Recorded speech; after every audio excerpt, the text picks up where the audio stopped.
happy to be back at work.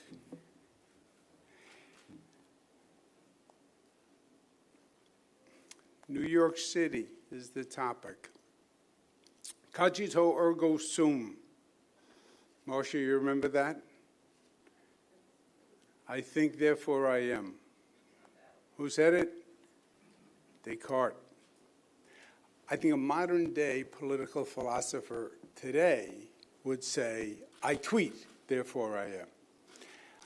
And I fully understand the power of social media and the use of social media, but facts still matter and substance still matters, right? It's still about policy, it's still about ideas, it's still about moving the city forward and building a new New York City, because the city has problems.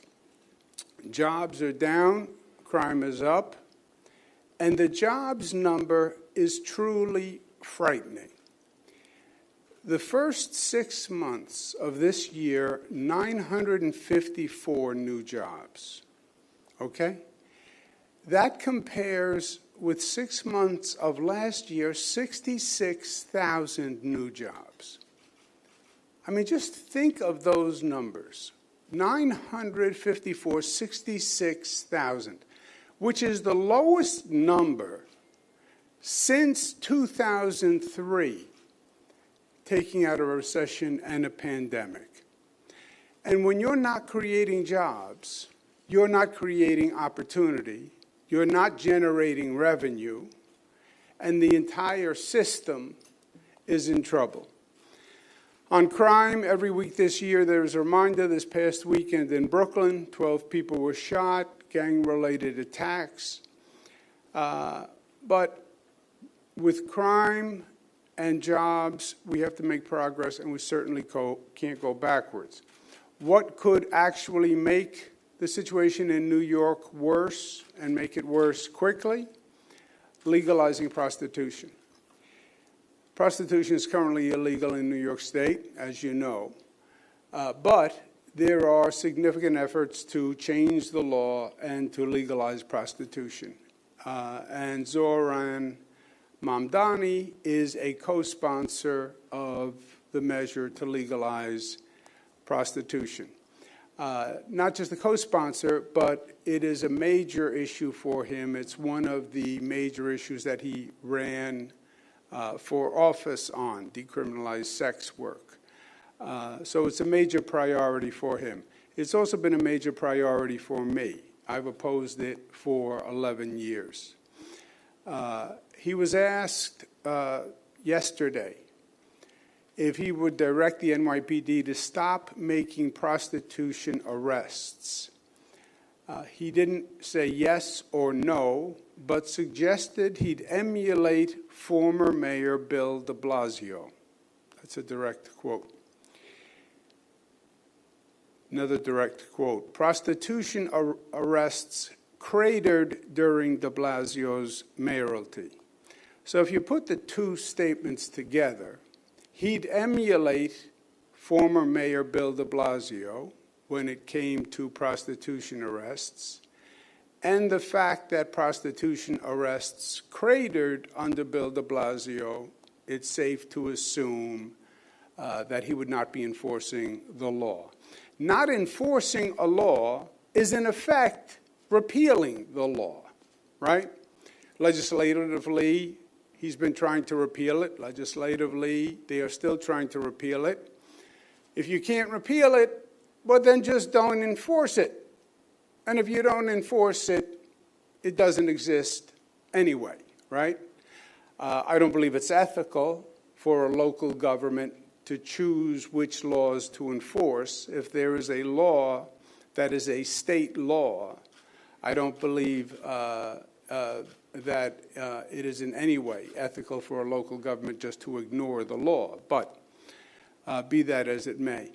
The de Blasio administration did not enforce many quality of life offenses, and accordingly, the quality of life diminished.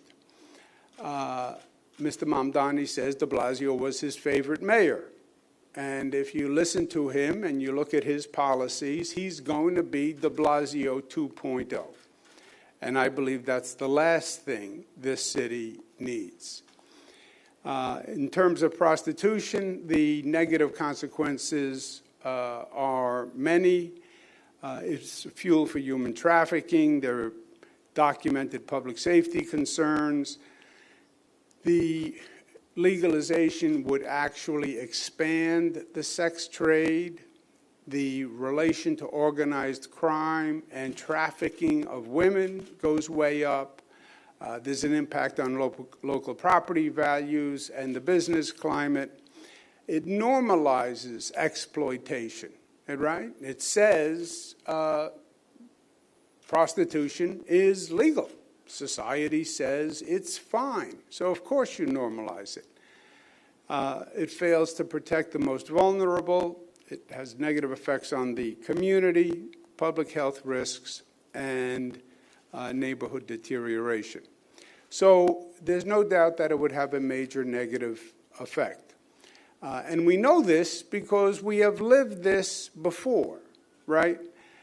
We've been in situations in New York City where we've had prostitution which was prevalent, especially in Manhattan, especially around Times Square. And we see signs of it today in Queens. And it's gotten so bad in one area of Queens that just yesterday there were calls for the FBI to investigate the situation.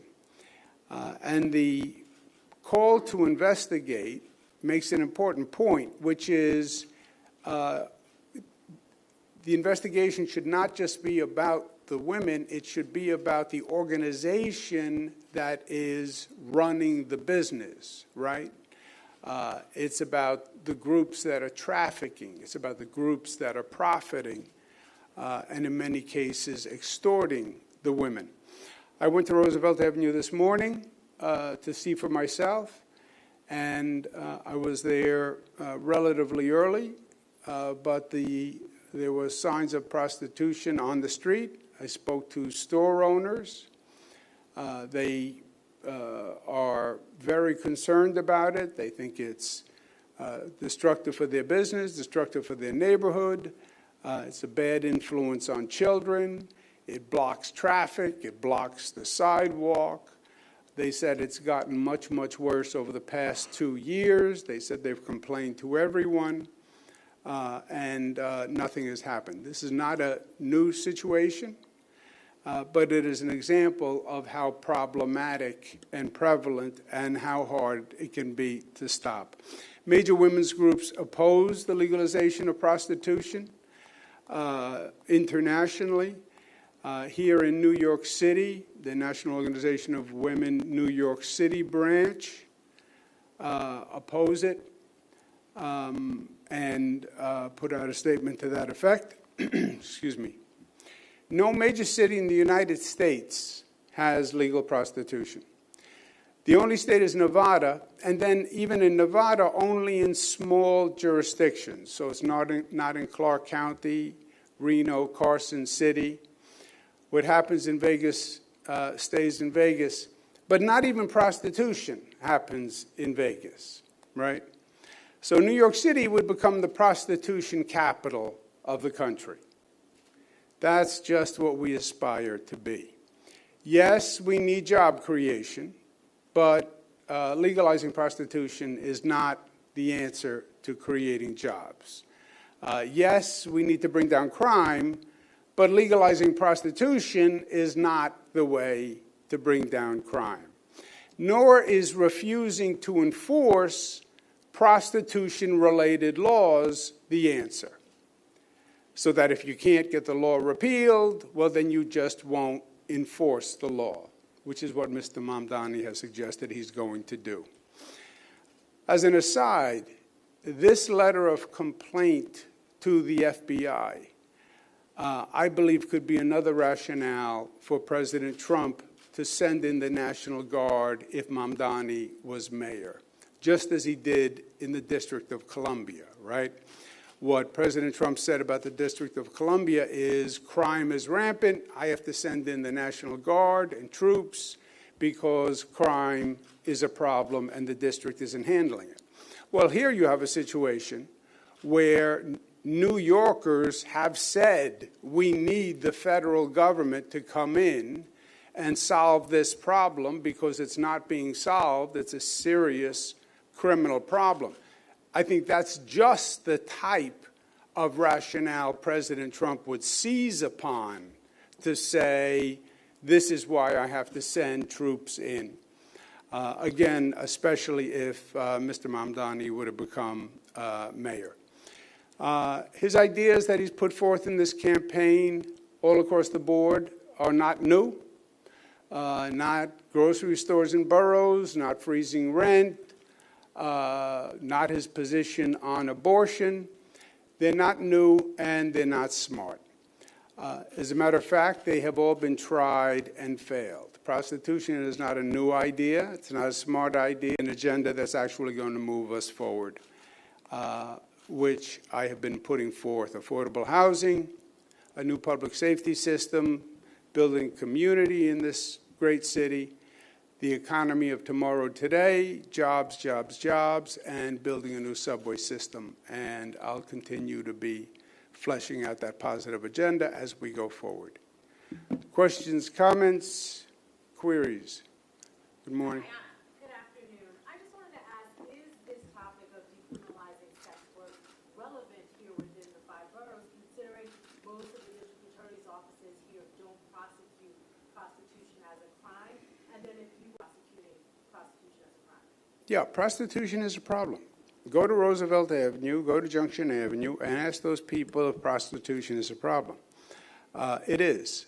I think it would be a terrible mistake to change the law to make it. We've often enforced the anti-prostitution law is to charge the women.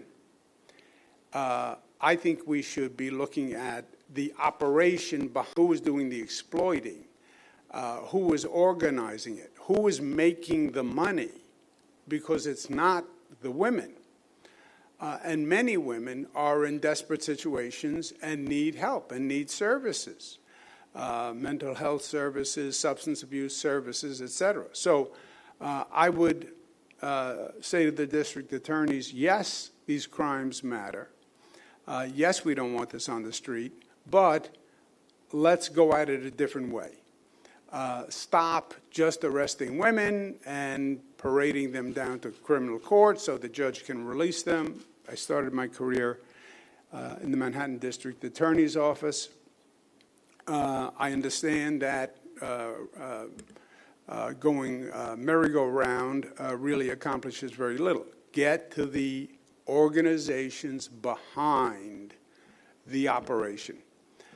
That would then make a difference, and let's get women the help they need. But wasn't that part of the effort to decriminalize sex work, to not charge the women who might be in need of help, but to still continue to keep sex trafficking laws on the books?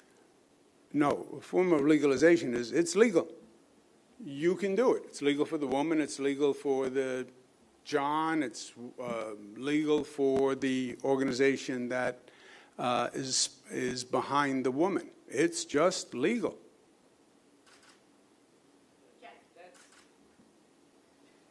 I don't actually see a fundamental difference between what the bill that Mamdani is a co-sponsor of says and what you just said. I mean, his bill is to decriminalize the sex work, but sex trafficking is still illegal. So what would you do differently? No, it's not just trafficking. Prostitution is illegal. It's illegal for the woman. It's illegal for you if you are behind the operation, if you are organizing the effort, if you are sharing in the revenues. It is illegal, and it is a crime. And we don't want to encourage it, and we don't want anyone to aspire to it. We don't want to give it the imprimatur of credibility.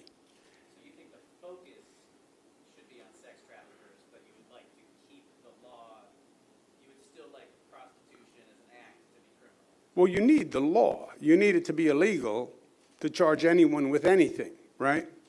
I think we focused a lot on the women or the male prostitutes. And I think we focused less on the sponsors, the operation, the organization, and the trafficking. But it is all illegal. This is also a problem right now under Eric Adams. You were saying you went to Roosevelt Avenue. I mean, what would you do differently as mayor that our current mayor is not doing? It's stepped up enforcement. And the point that we talked about, if you just, and again, I was in the Manhattan DEA's office, I saw this firsthand. Don't focus just on the women or the men. Don't focus just on the prostitutes. Focus on the operation behind them. Now, it's often gang-related. In the case of Roosevelt Avenue, they believe there are foreign nationals that are involved in it. So they tell a story that's even more complicated. But the focus on the prosecution, but the entire act is illegal. The law is not changed. Hi, I wanted to ask you something a little bit off topic from this. Today, one of your opponents, Mayor Adams, he filed another lawsuit to get matching funds from the Campaign Finance Board. What's your take on that? Do you think it'll be successful? He said it's unfair that he hasn't gotten the money. But do you think there's actually reason enough and evidence enough for the Campaign Finance Board to withhold funds from him, given the fact that a large part of his federal indictment is centered on his donations? And secondly, because I didn't go to law school, I know you did. What is the difference to you? I know you sort of explained it, but the difference between decriminalization and legalization? Because I actually would disagree. I think there is a focus on the sex traffickers and the range of have Roosevelt Avenue and Junction Boulevard are gangs, whichever gangs they are, and working on that. So what do you see as the fundamental difference? Because I'm inclined to agree with what Jeff said. It doesn't seem that different than what the Assembly members do. To focus on the women and get them out for men. Well, it decriminalizes. So it's not a criminal offense for anyone. For anyone. It's not a crime. Legalization, you can still have it could still be a violation, but a violation is not a crime. Legalize means it's neither a violation nor a crime. On the CFB, I don't know. I don't know the facts. I don't know what they have. I don't know what they have from what the federal government had. I don't know what evidence they have. So I can't help you on that. I just don't know.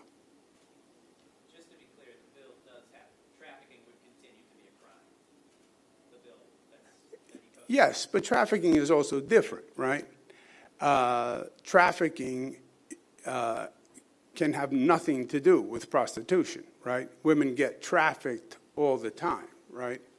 But that is a different crime, can be related to, but it's also a different crime than prostitution. Holly? New York Times reported this morning, I think, that you were in New Hampshire over the weekend at a fundraiser hosted by former state council president Andrew Stein, who had visited the Oval Office to advocate on your behalf with President Trump. Did you talk about that with Mr. Stein? Can you confirm whether that meeting happened? I don't believe any of that is true.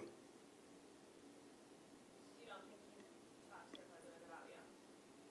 Did you said the Times said he advocated for me with the, I think it said that he shared polling about the general election. oh, well, I don't do this. Especially in the Oval Office. You can share polling, doesn't mean you advocated. You can share a poll that says the person has no chance.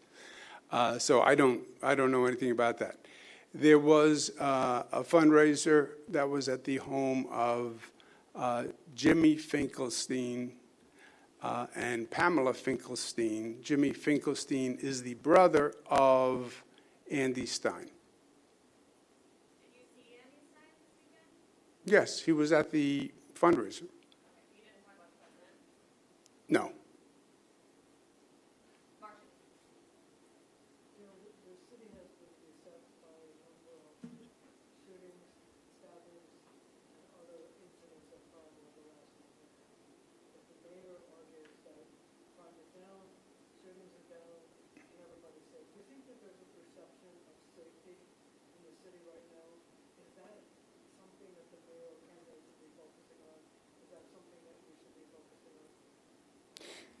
Well, if you have reality and you have perception, right? In reality, is crime down? No. Some crimes are down, some categories of crimes are down, some are up. Also, compared to when, right? Crime can be down compared to last month, but up compared to 2 months ago. And that's why I think people get confused with the data, because data can sometimes say whatever you want it to say. But crime is up. Murders are down, shootings are down, but most crimes are up. That's the fact. The mayor wants to stress the areas of crime that are down because he's the mayor, so he wants to stress the area of crimes that are down. The perception of crime, I don't think any New Yorker thinks crime is down, period. I mean, I talk to New Yorkers all day long, and I haven't had anyone suggest anything other than crime is up and crime is a major problem. Here's the question. So every single person who's running for mayor says, I'm going to make you feel safe. But nobody believes that any of you can make them feel safe because we have these incidents that happen that nobody can quite predict. So what do you do to convince people, I mean, that crime's good, that you're going to be the person who's going to make a difference? And that Mayor Adams isn't, and Maldonado isn't, and Jim Morgan isn't, and Curtis Sliwa. Well, look, I'm going to make you safe. I don't think that you can really say, I am going to make you safe, right? A mayor could do everything possible, and you're crossing the street, and God forbid you get hit by a car, you know. I wasn't kept safe. I can make the city safer. Yes. I can work to bring down the crime rate. Yes. And by the way, that has been done time and time and time again. We've seen crime go up. We've seen crime go down. We know the factors. We know there are demographic factors that we can't influence, but we also know there are factors that you can influence. We know David Dinkins was elected mayor. Crime was a major problem. He put in place Safe Streets, Safe City, and hired additional police officers. The additional police officers came in, a new police commissioner, different strategies, and crime came down. So we know that the city government, police department, number of police, attitude towards enforcement, police commissioner, police brass can make a difference. That we know that. In the absolute terms, there will be no crime. I can keep you safe, guaranteed. I don't think anyone can say that. But you can say that you can make the situation better. You can also suggest that it's going to get worse. I don't think anything Mamdani has said would give you any reason to think crime is going to do anything but go up. I'm going to dismantle the police. I'm going to defund the police. I believe the police are corrupt. I believe they are racist. I believe they are a wicked institution. I would not have police respond to domestic violence calls. I would send a social worker to respond to those calls. I don't think any of those things would lead anyone to believe that he is even aware of the concern that crime is. Because I think it's a much bigger issue than he appreciates. And I think if you understood what was happening right now in the city, we have a problem with the NYPD. We have one of the highest attrition rates we've ever had. We can't fill a class. You can't recruit. And the relationship between the NYPD and the mayor is very important. You remember when the police turned their back at the funeral on de Blasio. We have attrition, we can't hire police, and now a person running for mayor is saying, I think you're racists. I think you're wicked. I think you are a threat to public safety. Oh, okay, then I'm going to recruit to be a NYPD officer, because I want to be an NYPD officer under this mayor. I think it's tone deaf, and it's dangerous.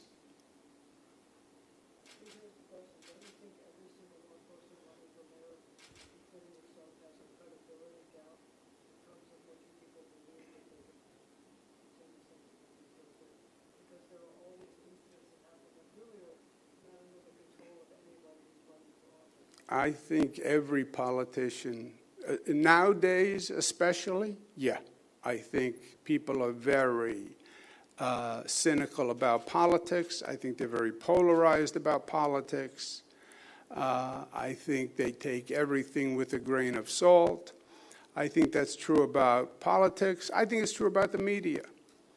I think they think the media has become partisan and fragmented, and there's Democratic papers and Republican papers and Democratic politicians who will say anything just to oppose the Republican, and the Republican will say anything to oppose the Democrat. Yeah, no, I think the whole political system, I think there's a heavy dose of pessimism, cynicism, skepticism, all bundled together, which is then causing an alienation by people because they feel excluded and because they feel the system isn't working for them or the system isn't even working.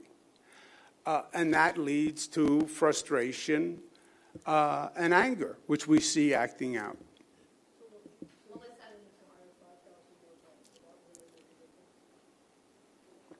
5,000 cops would bring you back to about the level of Mayor Dinkins and Giuliani administrations. You could do 1,500 additional cops in the New York City subway system. That would make a difference. Hi, Melissa. How are you?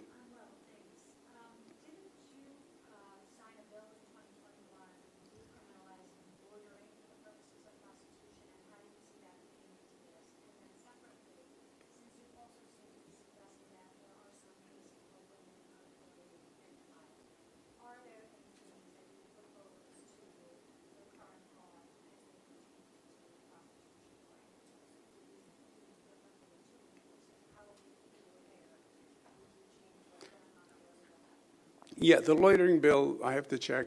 I don't remember that bill, frankly. Oh, so it was a transgender bill?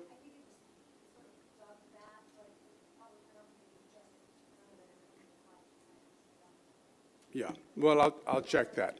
I think with prostitutes who are male or female, I don't think there are a lot of prostitutes who wake up and say, you know, I really want to be a prostitute. I don't think there are a lot of people who plan their career saying, I really want to be a prostitute, you know. I think they get trapped. I think they get caught. I think they have an underlying issue, a substance abuse issue, a financial issue, a mental health issue. I believe they're trafficked, they're extorted, and rather than have this merry-go-round where they appear before the judge and the judge says, okay, time served, $80 fine, next. No. We have mental health courts. We have substance abuse courts.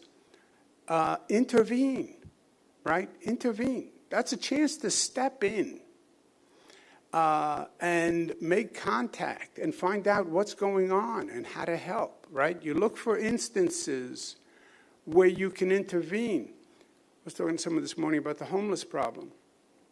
And during COVID, we brought all the homeless out of the subways and the train stations and brought them to shelters.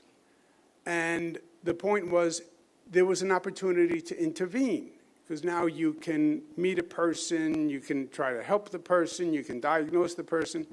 So use those moments where you can intervene to help. And I think many people in prostitution need help. And if they had help and an alternative, they would seek the alternative. But are you saying that people should get help instead of punishment? And is it not the same thing then as just not enforcing the existing law? Well, I think you have two different situations, right? You have a male or female prostitute, and then you have the organization behind it. It's illegal for both of them. Substance abuse is illegal, by the way. But you can go to court for substance abuse, and the judge can say, okay, possession, 6 months, or I will send you to a rehab center. You decide. So many times in the criminal justice system, there are interventions where you can actually help a person. All right, I think that's it. Thank you, everybody. Can I just do one more question for you? I know there are a few more questions here, but I think we got. Go ahead. I'm sorry, Mayor Adams the other day suggested mirroring our state's, mandatory, involuntary, rules to apply similarly to people who are, using drugs. I'm wondering if that's something that you would agree with. You know, sometimes you don't need to reinvent the wheel or create a new law to do that which you can do, right? We are going to involuntarily institutionalize a person who uses drugs. First, I don't know how you write that law. I don't know where you draw the line. Okay, not marijuana. Okay, not one oxycodone. Okay, not one night with cocaine. I don't know where you draw that line, but you have that now. You have drug courts. This is the example I just gave you before. You got arrested for possession.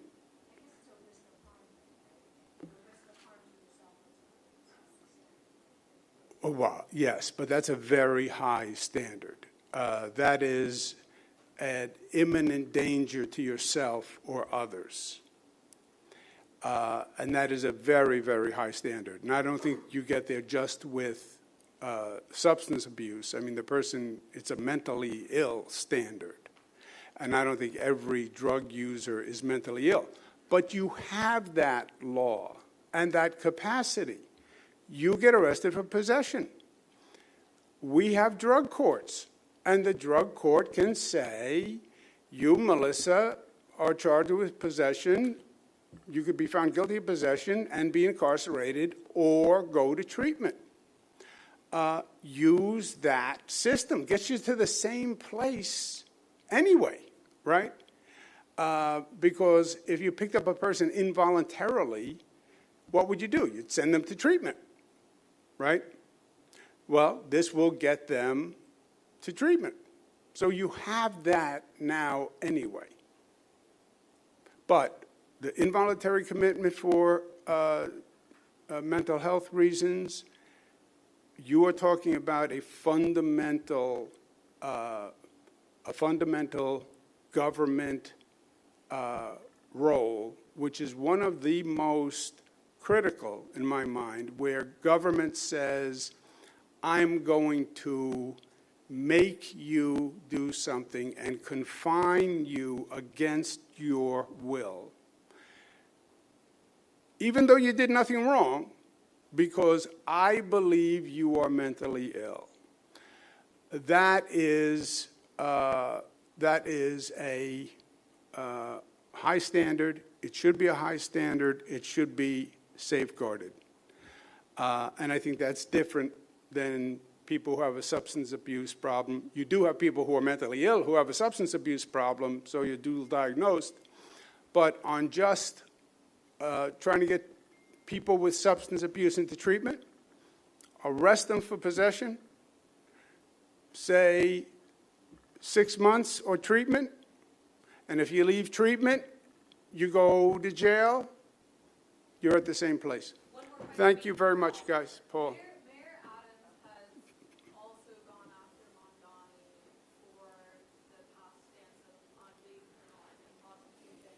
Do you think he's piggybacking off your ideas here? And then secondly, in Queens, where you can, if you're a prosecutor, you can't face charges, you can get your case dropped if you engage in community programs and don't engage in prostitution, where it sounds like that's exactly what you're talking about here. So I'm kind of unclear on, again, what. In Queens, you can, I'm not talking about volunteering in community programs. I'm talking about getting people help for themselves, not volunteering in a community program. If you engage in a program, I assume, aimed at helping to get the case dropped. Well, that's what the criminal justice system often does. That's what we're talking about. You can be arrested for something, and it is a crime, and now you can go to jail because you broke the law, and you can go to jail. Option B is, I think you have a substance abuse problem, and if you go to rehab, then I won't send you to jail. I believe you have a mental health problem. The doctor just said you have a mental health problem. If you're willing to go to mental health treatment, then you won't go to jail. So there are many alternatives in lieu of incarceration. But it starts with, you are here today because you broke the law. I'm saying that does exist in some form. It exists in almost every court. We have, With prosecution. yes, but many judges and almost across the board will offer alternatives for a person to treat the underlying issue, right? We have the specialized mental health courts and drug courts. But yes, if you will, especially for a charge like prostitution, right, where they hardly ever charge it. It's just a nuisance to the criminal justice system. But it's an opportunity to intervene and get the person the help they need. On my first question, do you think the mayor is piggybacking off your idea to attack Mondani here? I have no idea. You had a question, Paul? Okay. Thank you very much.